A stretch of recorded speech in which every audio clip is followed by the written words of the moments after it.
Hello future officers, I welcome to all of you to ITF classes. दोस्तों, मेरा नाम है सितेंद्र चौधरी और रोज की तरह आपके लिए कुछ सिलेक्टेड टॉपिक्स मैं यहाँ पे लेके आया हूँ। देखिए, पिछले कुछ दिनों से एनालिसिस रेगुलर नहीं आ रही है, समय थोड़ा आगे पीछे हो जा रहा है क्योंकि मेरा शेड्यूल बहुत ज़्यादा टाइट चल रहा है। दिन में 2-3 क्लासेस मेरी होती हैं बैक टू बैक, जिसकी वजह से मुझे थकान भी हो जाती है, मैं टाइम मैनेज नहीं कर पा रहा हूँ। उसके बावजूद भी मैं कहीं ना कहीं बीच में 2-3 घंटे की विंडो देख के आपके लिए एनालिसिस कर लेता हूँ, क्योंकि देखिए इसको आपके लिए सिर्फ आधे घंटे की वीडियो अपलोड होती है, लेकिन इसको करने के लिए पिछले 2-2.5 घंटे इसको पढ़ना पड़ता है, स्टोरी बनानी पड़ती है, अंडरलाइन करना पड़ता है, रिसर्च करनी पड़ती है। तो 2-3 घंटे का समय लगता है रोज एनालिसिस करने में। तो मैं बीच में कभी विंडो देख के उसके एनालिसिस कर पा रहा हूँ। कल हम लोगों ने एनालिसिस नहीं कर पाया था उसकी वजह से, लेकिन आज मैं फ्राइडे के न्यूज़पेपर यानी कि कल के न्यूज़पेपर के एनालिसिस करूंगा और आज वाले न्यूज़पेपर के एनालिसिस भी करने वाला हूं। तो आज हम लोग 2 एनालिसिस यहाँ पे अपलोड करने वाले हैं। तो जो बच्चे हमारे चैनल पर रेगुलर हैं वो थोड़ा सा अभी प्रॉब्लम को समझिए। कुछ दिन मेरी क्लासेस और चलने वाली हैं तो थोड़ा सा इरेगुलर रहेगा, लेकिन उसके बाद जैसे ही चीज़ें थोड़ा सा सेटल डाउन होती हैं तो हम उस चीज़ों को प्रॉपरली एक ऑर्डर में लेके आएंगे। ठीक है, चलिए शुरुआत करते हैं। पहले पेज पे जो पहली न्यूज़ है वो है draft commerce rules industry date object NITI Aayog chief says will hit ease of doing business. तो ये हम जीएस पेपर 3 से इसको कवर करते हैं अपने इकोनॉमी वाले सेक्शन से। देखिए बात यहाँ पे क्या चल रही है, बात ये चल रही है कि हमारे जो कॉर्पोरेट अफेयर मिनिस्टर हैं और नीति आयोग के जो वाइस चेयरपर्सन है, इन्होंने कहा है कि सरकार अभी जो रूल्स लेके आई थी, कौन से रूल लेके आई थी, जो ड्राफ्ट कॉमर्स, जो ई कॉमर्स कंपनी है जैसे अमेजोन है, फ्लिपकार्ट है, सरकार इनके लिए कुछ रूल्स लेके आई थी। उनके अंदर कुछ ऐसे प्रोविजंस थे, अगर उनको फॉलो करेगी सरकार तो हमारे लिए, हमारा जो ईज ऑफ डूइंग बिजनेस है और हमारे जो स्मॉल बिजनेस पर्सन है, मतलब जिनकी छोटी दुकानें होती हैं, छोटे रिटेलर्स होते हैं, उनको काफ़ी ज़्यादा नुकसान यहाँ पे हो जाएगा। कुछ प्रोविजंस मैं आपको बताता हूँ। जैसे एक प्रोविजन था यहाँ पे फॉल बैक लायबिलिटी। जैसे मान लो आपने अमेजोन से कुछ ऑर्डर किया और अगर वो ऑर्डर आपके पास प्रॉपरली नहीं आता है, वो डैमेज्ड आता है या समय पे नहीं पहुंचता है, तो उसके लिए सेलर रिस्पॉन्सिबल नहीं होगा, उसके लिए वो प्लेटफॉर्म यानी कि अमेजोन रिस्पॉन्सिबल होगा। तो इसको लेके बहुत सारी कंट्रोवर्सी यहाँ पे है। एक कंट्रोवर्सी है वो फ्लैश सेल्स को बैन लगाने के ऊपर। कई बार ये कंपनी होती है जैसे फ्लिपकार्ट, अमेजोन वगैरह, वो बिग बिलियन सेल्स लगाती है जिसमें लोगों को डिस्काउंटेड रेट पे बहुत सारी सामान बेचा जाता है। तो उसके ऊपर भी सरकार बैन लगाने की बात कर रही है according to this draft commerce rules. ये भी काफी ज्यादा कंट्रोवर्शियल है। उसके अलावा कुछ ऐसी टर्म्स हैं जैसे क्रॉस सेलिंग, मिस सेलिंग, ये काफी एम्बिग्विटी है इनके अंदर, इनकी प्रॉपर डेफिनेशन नहीं दी गई है। तो कहने का बात यह है, और जो छोटे रिटेलर्स हैं, देखिए जो बड़े बड़े रिटेलर्स होते हैं वो तो शोरूम में अपनी दुकानें बेच देते हैं, सिटी में उनके तो शोरूम होते हैं, उनके पास तो कस्टमर चले जाते हैं। लेकिन जो छोटे सेलर्स होते हैं वो क्या करते हैं, वो इन प्लेटफॉर्म के ऊपर अपनी दुकान को या अपने सामान को रजिस्टर करते हैं, तो दुनिया उनके सामान को वहां से खरीद सकती है। लेकिन ये ड्राफ्ट कॉमर्स रूल उनको भी काफी ज्यादा नुकसान पहुंचाने वाले हैं। तो इसलिए सरकार से अपील की गई है कि कृपया करके आप इसके अंदर थोड़ा सा रीलुक कीजिए और इसको थोड़ा सा देखने की कोशिश करिए, क्योंकि ओवरऑल ये इंडिया का जो बिजनेस एनवायरमेंट है, कहीं ना कहीं हमारा जो ease of doing business report है, इंडिया की जो इमेज है वर्ल्ड में बिजनेस फ्रेंडली, वो यहां पे खत्म होने की, मतलब खत्म हो सकते हैं, उसको डेंजर हो सकता है कहीं ना कहीं अगर इस रिपोर्ट को हम लोग देखेंगे। पास्ट में हम लोगों ने इसको काफी डिटेल में किया हुआ है। अगर किसी ने वो वीडियोस नहीं देखी हैं तो आपको मैं नीचे एक दो लिंक दे दूंगा डिस्क्रिप्शन बॉक्स में, जिस पे जाकर लिंक करके वो वीडियो देख सकते हो, प्रॉपर्ली ड्राफ्ट कॉमर्स बिल को समझ सकते हो। चलिए ठीक है, चलिए अगली जो न्यूज़, फ्रंट पेज पर कोई खास न्यूज़ नहीं है, हम लोग आगे बढ़ते हैं। पेज नंबर प्रोबेबली 7 या 8 पे कुछ ना कुछ न्यूज़ हमारे यहाँ पे आया होगा। आज जो अगली न्यूज़ करते हैं वो करेंगे हम लोग। देखिए यहाँ से, ये है आपका page number 12, government and politics. क्या कह रहा है, Supreme Court collegium recommend 16 names for elevation as High Court जजेस। तो जीएस पेपर 2 पे आप इसको जुडिशरी वाले पोर्शन से पढ़ते हो।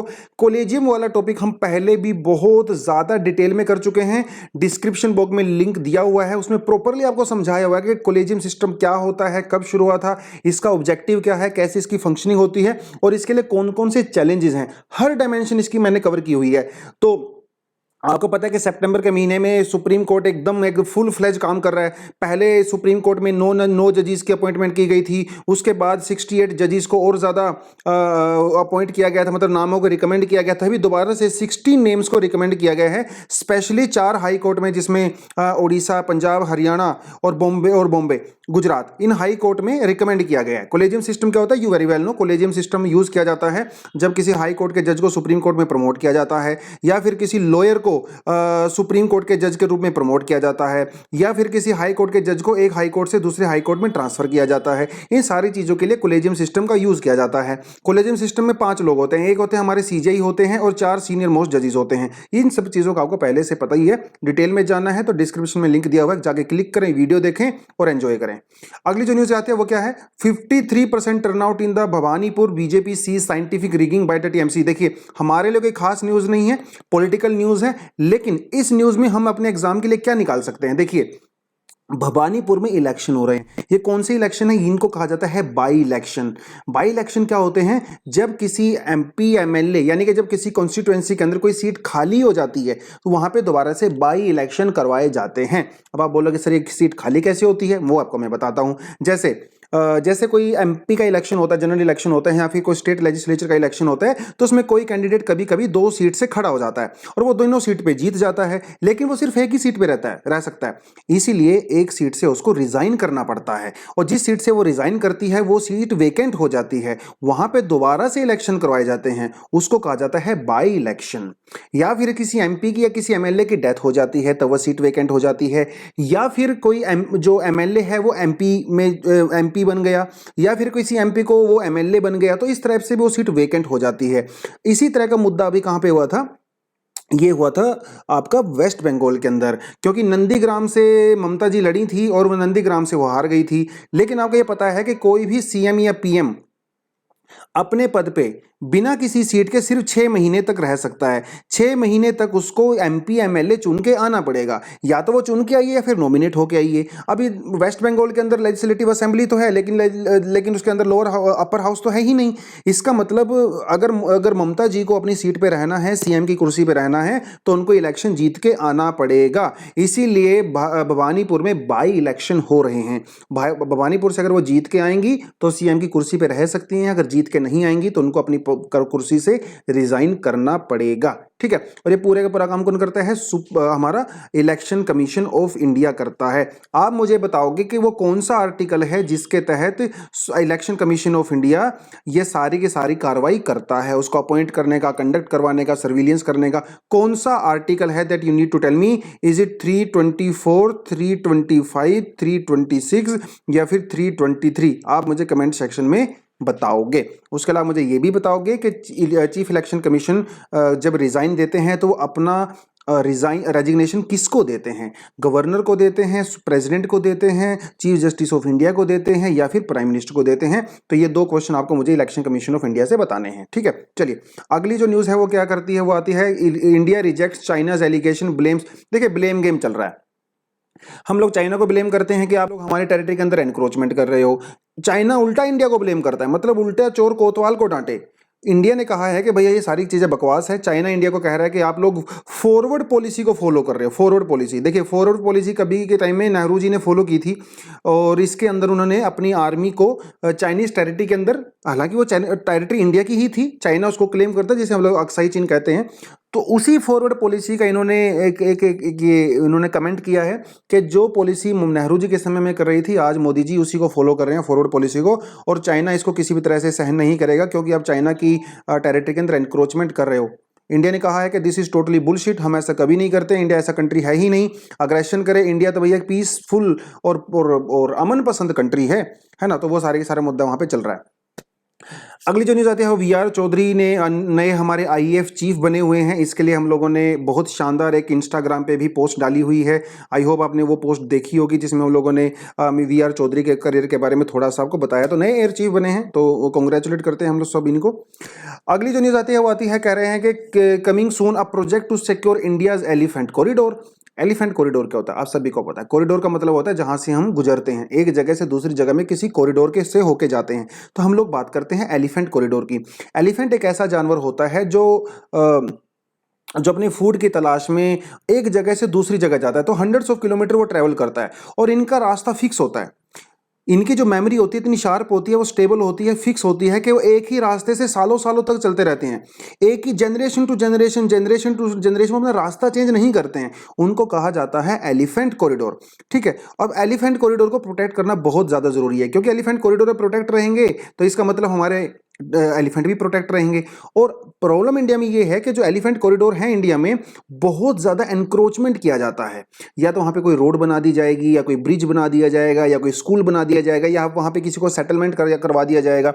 लेकिन हाथी तो भैया अपने रास्ते से आएंगे, जिसकी वजह से यहाँ पे एनिमल मैन कन्फ्लिक्ट बढ़ जाता है और कई सारे लोगों की यहाँ पे जान भी जाती है। तो अगर एलिफेंट कॉरिडोर के बारे में आपको थोड़ा सा पढ़ना है तो आप थोड़ा गूगल जाके उसको जरूर करिए, एलिफेंट कॉरिडोर के बारे में पढ़िए, इंडिया में कहाँ हैं, कितने हैं, क्या है, वो सारी चीज़ आप वहाँ पे जाके देख सकते हो। बिटवीन 1987 एंड 2007 265 एलिफेंट्स, देखिए वो ट्रेन एक्सीडेंट से ही मर गए, क्योंकि वहाँ पे बीच में ट्रेन कॉरिडोर आते हैं, ट्रेन की वो लाइन वगैरह बिछा दी गई होती है। वो यहाँ पे थोड़ी समस्या है हमारे यहाँ पे इंडियन कॉरिडोर को लेके। तो सरकार एक स्कीम लेके आने वाली है जिसमें हम लोग नए प्रोजेक्ट जो बनाएंगे वो एलिफेंट कॉरिडोर को ध्यान में रख के ही बनाए जाएंगे। 2015 में जब wild life trust of India ने सर्वे किया था तो इंडिया में टोटल 88 कॉरिडोर थे। अभी 2015 में जब सर्वे किया गया तो इनकी संख्या बढ़ के 1001 हो गई। अब लोग सर ये कैसी होगी? देखिए, एलिफेंट कॉरिडोर नहीं बढ़े हैं, एलिफेंट कॉरिडोर जो पहले एग्जिस्ट करते थे वो टुकड़ों में टूट गए हैं, जिसकी वजह से उनकी संख्या यहाँ पे ज्यादा नजर आ रही है। उसके अलावा जो एलिफेंट कॉरिडोर सेंटर काउंट करता है, जो स्टेट काउंट करता है, उसके अंदर भी यहाँ पे थोड़ी प्रॉब्लम है। ठीक है, देखिए जो लार्ज नंबर ऑफ डेथ होती है एलिफेंट्स की वो कई रीजन से हो सकती है। जैसे सबसे ज्यादा डेथ होती है इलेक्ट्रोक्यूशन की वजह से, होता है मतलब बिजली और करंट लगने से होती है। दूसरे नंबर पे जो डेथ होती है वो होती है ट्रेन एक्सीडेंट से होती हैं। तीसरे नंबर पे होती है पोचिंग से, और चौथे और लास्ट में नंबर पे होते हैं पॉइजनिंग से। उनको जहर वगैरह दे दिया जाता है वो तस्करी वगैरह करने के लिए, उनका हाथी दांत वगैरह निकालने के लिए। तो ये थोड़ा सा एलिफेंट के बारे में आपको पता होना चाहिए। आप मुझे ये बताओगे कि एलिफेंट एक हम लोगों ने एक एलिफेंट हमारा नेशनल हेरिटेज एनिमल भी है। और आप मुझे बताओगे कमेंट सेक्शन में कि एलिफेंट की प्रोटेक्शन के लिए हम लोगों ने कौन सा प्रोजेक्ट चलाया हुआ है। जैसे हम लोगों ने प्रोजेक्ट टाइगर चलाया है, उसी लिए इसी तरह का एक प्रोजेक्ट हम लोगों ने एलिफेंट के लिए भी चलाया हुआ है। उस प्रोजेक्ट का नाम मुझे आप बताओगे, वो प्रोजेक्ट कब चलाया गया था, वो ईयर आप मुझे बताओगे, और उस प्रोजेक्ट कौन सी मिनिस्ट्री के अंडर चलाया गया है, उसकी नोडल एजेंसी कौन सी है, ये भी आप मुझे कमेंट सेक्शन में बताओगे। लेट्स सी कितने बच्चे इसमें इंटरेस्टेड हैं और कितने बच्चे इसको जानने की कोशिश करते हैं। ठीक है, आज का ट्यूटोरियल है, थोड़ी देर रुकिए, थोड़ी देर में करवाऊंगा, लेकिन उससे पहले हम लोग थोड़ा सा आगे बढ़ जाते हैं, कुछ देख लेते हैं। और किसी सेक्शन एक्सप्रेस नेटवर्क में क्या कर रहा है, कह रहा है कि Bihar has lowest district hospital bed पर 1 लाख पॉपुलेशन। भैया 1 लाख लोगों के ऊपर ऐसी एक स्टडी की गई है, स्टडी में पाया गया कि बिहार में सबसे कम बेड हैं। बिहार में सिर्फ 6 बेड हैं आउट ऑफ 1 लाख पीपल। जबकि ideally 2000 Indian public health standard 2012 ने अपनी गाइडलाइन में रिकमेंड किया था कि इंडिया में 1 लाख लोगों के ऊपर कम से कम 22 बेड होने चाहिए, और बिहार में 6 और सिर्फ 6 हैं। आप अंदाजा लगा सकते हो कि जब कोविड-19 जैसी सिचुएशन आती है, जब लाखों लोग बीमार होने लगते हैं, तो उनको आप कहाँ कैसे हैंडल करोगे भैया, जब आपके हॉस्पिटल में बेड ही नहीं है। झारखंड में देखिए 9 है, तेलंगाना में 10 है, उत्तर प्रदेश में देखिए मोस्टली अगर यहाँ पे स्टेट को देखो तो इनके नेशनल एवरेज से कम है, नेशनल एवरेज से कम है ना। वेस्ट बंगाल, राजस्थान, गुजरात, पंजाब, असम, देखिए सबके नेशनल एवरेज से कम है। तो 22 होना चाहिए, लेकिन इन सभी के यहाँ से कम है। थोड़ा सा आप इसको भी यहाँ पे जाके पढ़ सकते हो, या फिर इस डेटा को अपने किसी आंसर में मेंस में उसको इंक्लूड कर सकते हो, कोट कर सकते हो, जिससे आपका थोड़ा वेटेज बढ़ जाता है आंसर का। ठीक है, एक्सप्लेन सेक्शन जो हमारा सबसे फेवरेट सेक्शन रहता है। देखिए यहाँ पे क्या कह रहा है, why this may be the right time to buy a home. देखिए हमारे लिए कोई इंपॉर्टेंट नहीं है, इन्वेस्टमेंट के बारे में बता रखा है। हेरोइन सीज की गई है गुजरात में, पोरबंदर में और केरला कोस्ट के ऊपर बहुत सारी, जब से अफगानिस्तान के अंदर तालिबान ने कंट्रोल करना शुरू किया है। हमारे लिए कोई खास इंपॉर्टेंट नहीं है, क्योंकि ये पूरा फैक्चुअल इन्फॉर्मेशन यहाँ पे दिया हुआ है। कुछ कंसेप्चुअल क्लैरिटी होती तो शायद हम इसको कर लेते, तो ये हमारे लिए कोई इंपॉर्टेंट नहीं है। अगली जो न्यूज़ आप देख सकते हो वो आप जीएस पेपर 4 से भी कर सकते हो, और इसको आप जीएस पेपर 2 में भी जो है कर सकते हो, सोशल जस्टिस वाले पोर्शन से, लेकिन जीएस पेपर 4 से ज्यादा कर सकते हो। देखिए क्वेश्चन वो आपसे सीधा पूछ सकता है, discuss the impact of the social media on youth. Simple question, 150 words, discuss the impact of social media on youth, simple question. अब उसको उसी क्वेश्चन का एक पार्ट आपका ये भी बन सकता है। देखिए, why Instagram is under attack for causing negative impact on girls. देखिए स्पेशली गर्ल्स के बारे में बात कर रहा है, बॉयज के बारे में बात नहीं कर रहा है। हाँ, हालांकि नेगेटिव इंपैक्ट तो बॉयज के ऊपर भी पड़ता है, लेकिन ये स्टडी जो है वो पर्टिकुलरली गर्ल्स के ऊपर बात कर रही है। और ये स्टडी किसने किया? ये स्टडी किया वॉल स्ट्रीट जर्नल ने, है ना, एक जाना माना न्यूज़पेपर है यूनाइटेड स्टेट्स के अंदर। उसने ये सर्वे किया है, उसने पाया है कि जो गर्ल्स हैं जो इंस्टाग्राम का यूज़ करती हैं, जो टीनेजर्स हैं, स्पेशली टीनेजर को सर्वे किया गया है, इन्होंने कहा है कि एवरी थर्ड टीनेजर ये फील करती है कि इंस्टाग्राम की वजह से उसके अंदर नेगेटिविटी आती है। क्योंकि वो अपनी बॉडी को लेके शेम फील करते हैं, अपने लुक्स को लेके शेम फील करती है, और वो भी भीड़ का पार्ट बनना चाहती है, वो भी लाइमलाइट का पार्ट बनना चाहती है। और देखिए हर किसी को तो लाइमलाइट में नहीं आ सकता ना, इसलिए जो गर्ल्स जो पीछे रह जाती हैं वो बॉडी इमेज या वो फैट हैं या किसी और रीजन की वजह से उनके अंदर एक डिसऑर्डर आ जाता है, टेंशन हो जाती है ना, वो डिप्रेशन का शिकार हो जाती हैं, ऐसा इस स्टडी के अंदर कहा गया है। ऐसा बॉयज के अंदर भी होता है डेफिनेटली, लेकिन ये स्टडी ने स्पेशली गर्ल्स के ऊपर फोकस किया है। फेसबुक और इंस्टाग्राम ने इसको बिल्कुल नेगलेक्ट किया है, उन्होंने कहा है कि स्टडी बिल्कुल बकवास है, ऐसा कुछ भी नहीं है, क्योंकि इन्होंने सिर्फ एक पैरामीटर को यहाँ पे जज किया है। फेसबुक ने कहा है कि आप दूसरे पैरामीटर को भी जज कीजिए ना, जैसे लोनलीनेस, सैडनेस, इस मामले में गर्ल्स जो है वो पॉजिटिव फील करती हैं। तो स्टडी है, ठीक है, डेफिनेटली फेसबुक थोड़ी बोलेगा कि हाँ नेगेटिव इंपैक्ट होता है, तो वो तो हमेशा उसको रिजेक्ट करेगा ही। तो वो थोड़ी सी स्टडी आप देख सकते हो, उसको कोट कर सकते हो, डिटेल में जाके उस आर्टिकल को थोड़ा सा पढ़ सकते हो। ठीक है, इकोनॉमी सेक्शन से क्या कहता है, इकोनॉमी सेक्शन कहता है फ्री ट्रेड एग्रीमेंट एफटीए जिसको बोलते हैं विद ओस बाय 2022, ऑस्ट्रेलिया के साथ इंडिया फ्री ट्रेड एग्रीमेंट करने वाला है by the end of 2022। Free trade agreement क्या होता है, जब किसी दो कंट्री के बीच में फ्री ट्रेड एग्रीमेंट हो जाता है तो वो कंट्री सर्विसेज को या गुड्स को, कमोडिटीज को फ्रीली मूव कर सकते हैं। मतलब जैसे ऑस्ट्रेलिया अगर इंडिया में कोई प्रोडक्ट को बेचेगा तो उसके ऊपर जो बैरियर्स हैं वो हम हटा देते हैं, तो ऑस्ट्रेलिया के सामान को हम लोग डोमेस्टिक सामान के जैसे ही ट्रीट करते हैं, ऑस्ट्रेलिया भी हमारे सामान को डोमेस्टिक सामान के जैसे ही ट्रीट करता है। इसे कहा जाता है फ्री ट्रेड एग्रीमेंट, जिसमें हम लोग टैरिफ और नॉन टैरिफ दोनों बैरियर को हटा देते हैं, उसको मिनिमाइज कर देते हैं। टैरिफ का मतलब होता है जैसे इंपोर्ट ड्यूटी, एक्सपोर्ट ड्यूटी, तो जब आप import duty export duty minus कर देते हो, जीरो कर देते हो, तो सामान सस्ता हो जाता है, फ्री ट्रेड मूवमेंट हो जाता है। और ऐसे ही नॉन टैरिफ भी होता है ना, जैसे क्वांटिटी वगैरह को कंट्रोल करते हो, तो ये सारी की सारी चीजें हैं। इंडिया पहले से ही कई दूसरे ग्रुपिंग के साथ भी फ्री ट्रेड एग्रीमेंट कर चुका है, श्रीलंका के साथ हम लोग कर चुके हैं, एशियन कंट्रीज के साथ कर चुके हैं, साफ्टा एक बहुत इंपॉर्टेंट है। अभी इंडिया यूएसए के साथ और यूके के साथ और यूरोपियन यूनियन के साथ बातचीत कर रहा है फ्री ट्रेड एग्रीमेंट की, हालांकि अभी तक हो नहीं पाया, लेट होप फ्यूचर में ये भी हो जाएगा। ठीक है, कोर सेक्टर ने ग्रोथ किया है 11.6%। कोर सेक्टर के अंदर हमारे 8 सेक्टर आते हैं, पहले भी आपको करवा चुका हूं, coal, crude oil, natural gas, refinery products, fertiliser, steel, cement and electricity. These 8 sectors are called core sectors of India, और ये इंडिया का टोटल आउटपुट का 40% होता है। मतलब ये 40% इनके अंदर इनका वेटेज होता है, तो बहुत ज्यादा वेटेज है।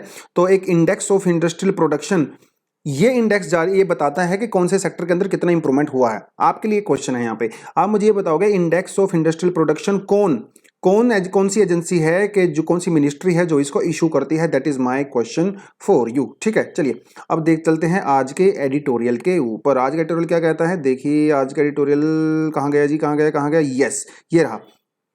ये कहता है ग्रोइंग लोकली। तो ये किसके बारे में बात कर रहा है, ज्योग्राफिकल इंडिकेटर के बारे में बात कर रहा है। ये मैं आपको अलग से करवाता हूं। देखिए, जब आप बात करते हो जीआई की, तो पहले आपको ये पता होना चाहिए ज्योग्राफिकल इंडिकेटर होता क्या है। ठीक है, इससे आगे हम लोग आगे बढ़ते हैं, लेकिन आगे बढ़ने से पहले जो बच्चे हमारे प्लेटफॉर्म पे नए हैं, पहली बार आए हैं, उनको मैं रिक्वेस्ट करना चाहूंगा कि आप हमारे चैनल को सब्सक्राइब जरूर करें। हम आपके लिए रोज एक मस्त एनालिसिस लेके आते हैं। अगर आप इस एनालिसिस को 2-3 महीने तक देख लोगे ना, तो आपके वारे न्यारे हो जाएंगे, आपकी जिंदगी सुधर जाएगी, क्योंकि आपके पास इतनी नॉलेज हो जाएगी ना, इतना कॉन्फिडेंस हो जाएगा, उसके बाद आप किसी से मतलब आपका सेल्फ कॉन्फिडेंस एकदम हाई होने वाला है। ये एक मेरा एक्सपीरियंस है। जो हमारे स्टूडेंट हमारा एनालिसिस प्रॉपरली देखते हैं, ये उनके कमेंट है कि सर ये एनालिसिस रेगुलरली देखने के बाद उनकी प्रेपरेशन एकदम कई गुना अच्छी हो जाती है। तो अगर आप भी चाहते हो तो डेफिनेटली आप सब्सक्राइब जरूर करें। अगर आप इंस्टाग्राम चलाते हैं तो यहां पे भी आप ज्वाइन कर सकते हो, टेलीग्राम का लिंक भी डिस्क्रिप्शन बॉक्स में दिया हुआ है, और अगर आप व्हाट्सएप ग्रुप को ज्वाइन करना चाहते हो, इसका नंबर हमने नीचे दिया हुआ है, आप वहां पे मैसेज करें, हम आपको लिंक भेज देंगे। ठीक है, उसके अलावा अगर आप चाहते हो कि हमारे एफर्ट को सपोर्ट करना चाहते हो इकोनॉमिकली, तब भी आप हमें थोड़ा सा सपोर्ट यहाँ पे कर सकते हो अपनी कैपेसिटी के रिगार्डिंग। 2-4 रुपए, 5 रुपए, 50 रुपए, 500 रुपए, 5 लाख रुपए जितना भी आपका मन करे आप उसको कर सकते हो, क्योंकि देखिए इसमें समय लगता है, रिसोर्सेज लगते हैं, टाइम तो लगता ही है ना। चलिए हाँ, बात करते हैं ग्रोइंग लोकली, जीआई के बारे में बात करते हैं। इसे कहते हैं ज्योग्राफिकल इंडिकेटर। देखिए आपको एक वेबसाइट दिखाता हूं, ये ज्योग्राफिकल इंडिकेटर की ऑफिशियल वेबसाइट है इंडिया की, department of industrial policy and promotion. सीधा यहां से क्वेश्चन वो पूछेगा आपसे एग्जाम में, वो पूछेगा कि इंडिया में ज्योग्राफिकल इंडिकेटर जो है इसकी नोडल एजेंसी कौन सी है, कौन सा डिपार्टमेंट है, department of industry policy and production. आप इसकी वेबसाइट को जाके भी विजिट कर सकते हो, लिंक डिस्क्रिप्शन में दे दूंगा, जाके आप कर लेना। तो यहाँ पे जो जीआई है, ज्योग्राफिकल इंडिकेटर कुछ ऐसे प्रोडक्ट होते हैं जो किसी ज्योग्राफिकल रीजन से कनेक्टेड होते हैं। जैसे आप बोलते हो कि आगरा का पेठा, है ना, मथुरा के पेड़े, कांचीपुरम साड़ियाँ, इनको कहते हैं ज्योग्राफिकल इंडिकेटर। जब वो किसी पर्टिकुलर एरिया से कनेक्टेड होती हैं, उसकी आइडेंटिटी से उसका आइडेंटिफाई करते हो।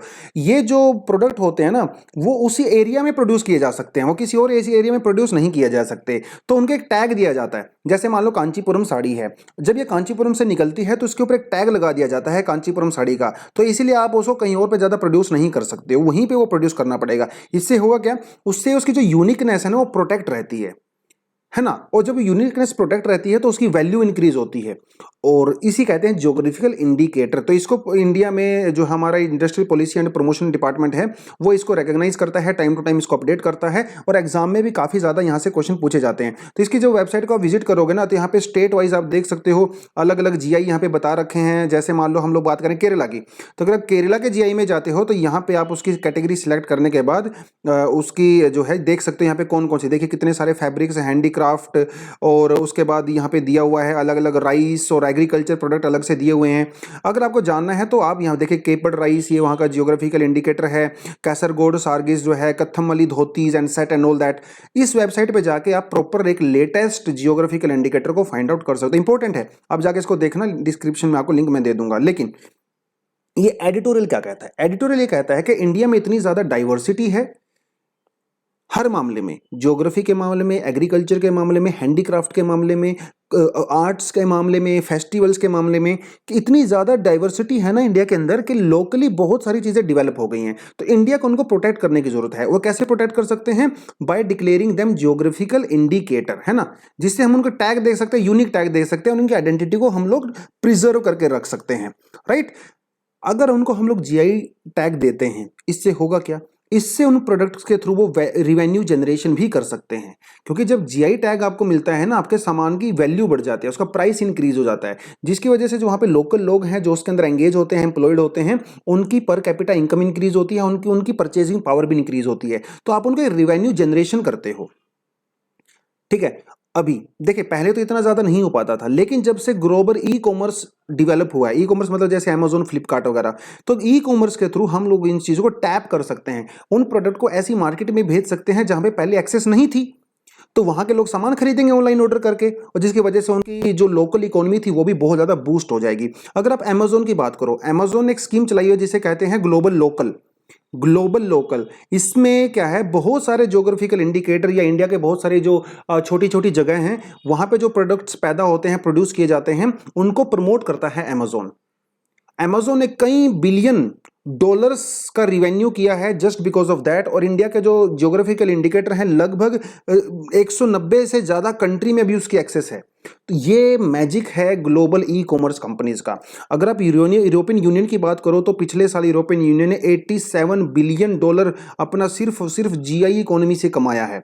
चाइना ने भी अपने एसएमएसी इंडस्ट्री में जो जीआई प्रोडक्शन है 92 बिलियन डॉलर उन्होंने कमाया है। और वाइन का उन्होंने इतना ज़्यादा, जो वहाँ एक चाइना के अंदर कुछ जगह है जहाँ पे वाइन प्रोड्यूस होती है बहुत स्पेशल तरह की, अगर ई कॉमर्स ना होता तो क्या चाइना उस वाइन को दुनिया को बेच पाता, बिल्कुल भी नहीं। तो ये काम इंडिया भी कर सकता है।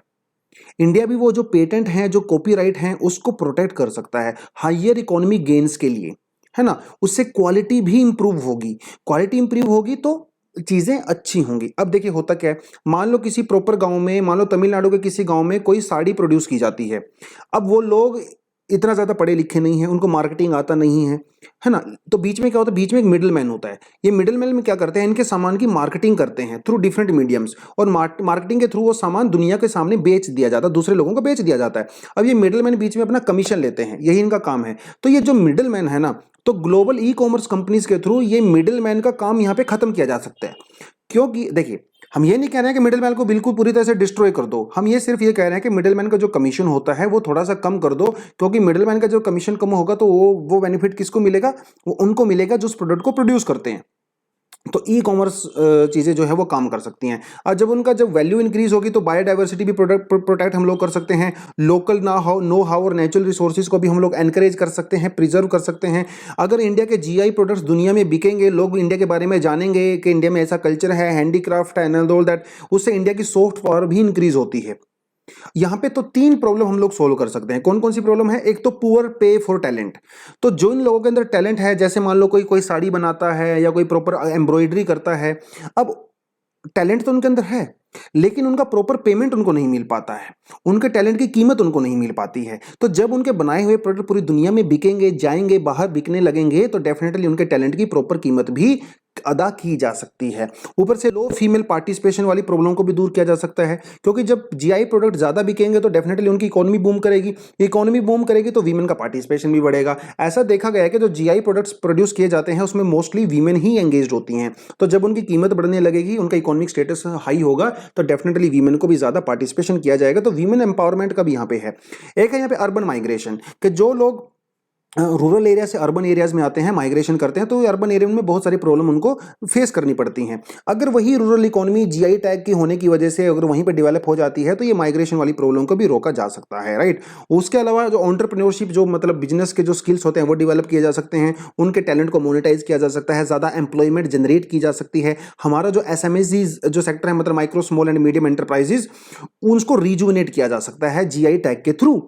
हमारे कंट्री में हमारा जो टोटल जीडीपी है 31%, वो सिर्फ और सिर्फ स्मॉल और मीडियम इंडस्ट्री से ही आता है। हमारा 45% एक्सपोर्ट वो स्मॉल एंड मीडियम इंडस्ट्री से ही होता है। अगर इंडिया को जीआई टैग इनको दे देगा और इनको प्रोटेक्ट करेगा, प्रिजर्व करेगा, दुनिया में मार्केटिंग करेगा, तो हमारी एसएमईज जो इंडस्ट्री है और ज़्यादा ग्रोथ हो सकती है। जीआई टूरिज्म भी इंडिया में बढ़ेगा, जिससे हम लोगों को जो है फॉरेन एक्सचेंज हम लोग पैदा कर सकते हैं। हमारे यहाँ पे कुछ हर्डल्स भी हैं और कुछ सोल्यूशन भी उनके हम लोगों ने यहाँ पे इस नए आर्टिकल के थ्रू सुझाए हैं। देखिए, हर्डल तो बहुत सारी हैं। सबसे बड़ी हर्डल यहाँ पे फाइनेंस की हर्डल है। अगर आप किसी बिजनेस को आप सेटअप करना चाहते हो तो आपको पैसा नहीं मिल पाता है, वही जीआई टैग में भी होता है। तो ये जो लोकल इंडस्ट्री डेवलप होती हैं, इनको प्रॉपरली फाइनेंशियल असिस्टेंस नहीं मिल पाती है थ्रू बैंक्स, थ्रू गवर्नमेंट। तो इनको एक तो वो प्रोवाइड करवाने की जरूरत है, जिससे इनका कैपेसिटी बिल्डिंग होगा, नया सामान खरीद सकते हैं, मशीनें खरीद सकते हैं ना, कैपेसिटी बिल्डिंग होगा, इनका आउटपुट इंक्रीज होगा और मार्केट लिंकेज भी इनको बढ़ेगा। क्योंकि अभी आपको पता है कि ना, ये लोग पढ़े लिखे नहीं है, तो मार्केट्स का तो प्रॉपर एंगेज नहीं हो सकते हैं, तो इससे मार्केट एंगेजमेंट भी इनका बढ़ेगा। अब मिडिल मैन वाला इशू है, वो भी कहीं ना कहीं सोल्व हो सकता है ना। रेगुलर ऑडिट करवाया जाना भी जरूरी है कि प्रॉपर काम हो रहा है कि नहीं हो रहा है। डिजिटल लिटरेसी बढ़ाने की जरूरत है। ऑटोमेशन जैसे मशीन वगैरह, नई टेक्नोलॉजी का यूज़ करिए, आर्टिफिशियल इंटेलिजेंस सॉफ्टवेयर वगैरह का यूज़ करिए। तो इन सारी की सारी चीज़ों का यूज़ करके आप इनके और ज़्यादा फर्दर डेवलप कर सकते हो। तो इंडिया में एक्चुअली हमारा जो ज्योग्राफिकल इंडिकेटर है, या हमारी जो रूरल हैंडीक्राफ्ट है, या जो लोकल इंडस्ट्री है, उसके अंदर पोटेंशियल बहुत ज़्यादा है। तो जब उस पोटेंशियल को चाइना और यूरोपियन यूनियन वो लोग टैप कर सकते हैं, तो हम भी उसको टैप कर सकते हैं। तो ये एक एरिया ऐसा है जहाँ पे गवर्नमेंट को फोकस करने की ज़रूरत है। यही इस आर्टिकल के अंदर, एडिटोरियल के अंदर बताया गया है। आई होप आपको ये समझ में आया होगा।